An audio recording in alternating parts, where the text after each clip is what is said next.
להיות אדמה. בחורף יורד גשם כבד שמציף את כל הרחובות, והרוחות מהים מעיפים את הגגות, ויקיריי אוחזים ידיים אל גן המלך, אל הטיילת. שרשרות של אנשים וילדים.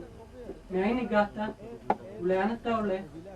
מן העיירה, ממשפחה אלמונית זאת או פלונית אחרת.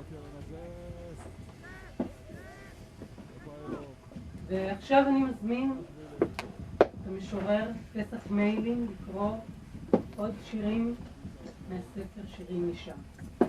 עמוד 41. עץ אחד שולח קרניים, הביט אליי היום ועוד אחרים, כן ירבו ימי ראשון ושבת כאן.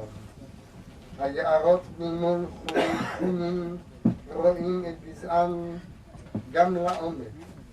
צללתם פעם בים סוף? ההבדל הוא בצבעים ובתחושת הגוף והנשימה. עץ אחד שלח קרניים כאוות נפשך, אסור כאן להתגלגל על קרי הדשא וערימות העשב היבש, ואני כל כך רוצה. אחר כך יהיה צפוף לי. פסעתי איפה שהיערות הם עד, כל הזמן פסעתי, לא רציתי להפסיק, ודמי היאור זורם. כן, היאור. פסעתי ועוד פסעתי, פרחים קטנים כחולים קראו מתוך השיח שלהם בקול רך, ואני פסעתי. איפה שהיערות הם עד, אני פוסעת, לא רוצה להפסיק לפסוע.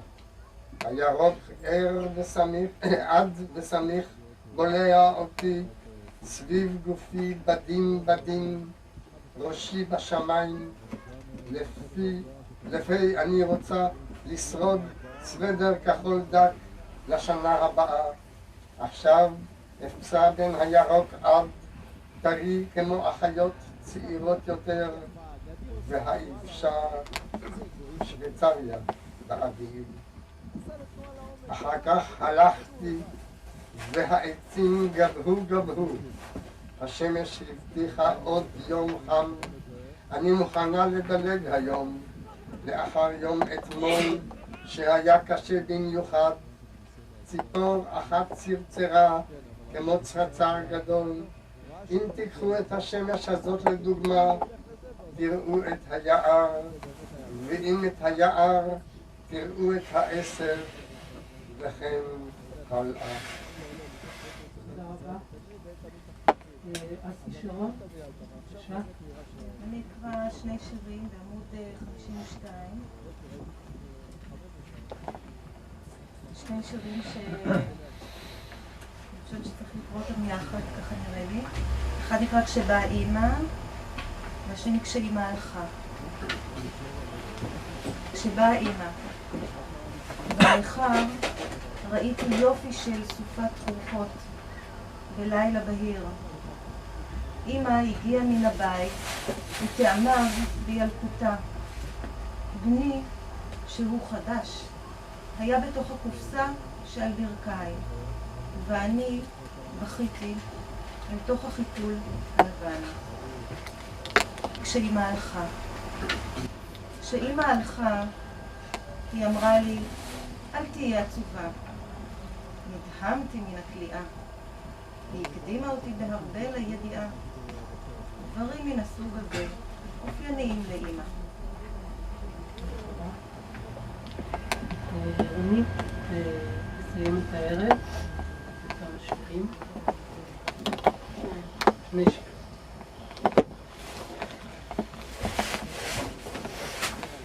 איזה עמוד? איזה עמוד?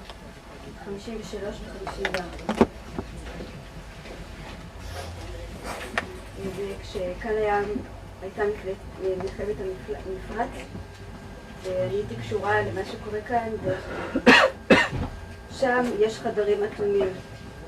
הקרח הזה נשבר על חלוני כמו מינרלים, כמו אבץ. הלאה מזה משתרדים ענפי העצים לכל הכיוונים ואל על. אני בחדרי, משגיחה על בני הישן. אביו חזר הבוקר מן העיר מופנם ועצבני. ברדיו דיברו על רכבת ישראל שנעשתה לעדנה. יכולתו של סדאם לירות טילים לישראל עוד לא חוסלה. בישראל האנשים מתאספים ומתחבקים כמו במצדה בשעתה. פה ושם. ארץ ישראל היא אחרת. הכל ברעש ושקט ועומד באוויר. הצהוב תלוי מעל האדמה, והאנשים אינם יודעים שכל זה איננו ממשי. בארץ ישראל הכל מרחף כבחלום. גם האנשים הממהרים. באירופה הכל תקוע היטב עמוק באדמה. לא זז.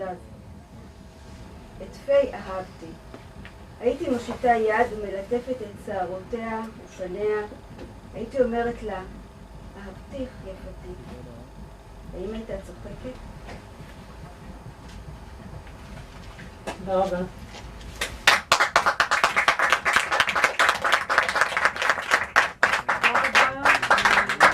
רונית לוי על הספר שלה, ואני מקווה בספרים הבאים.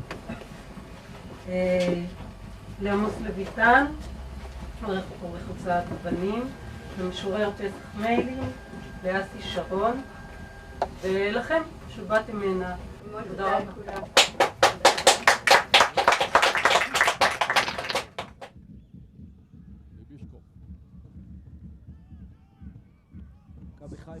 מכבי חיפה מזלזלת. תראה, 4 שחקנים לא יורדים בכלל.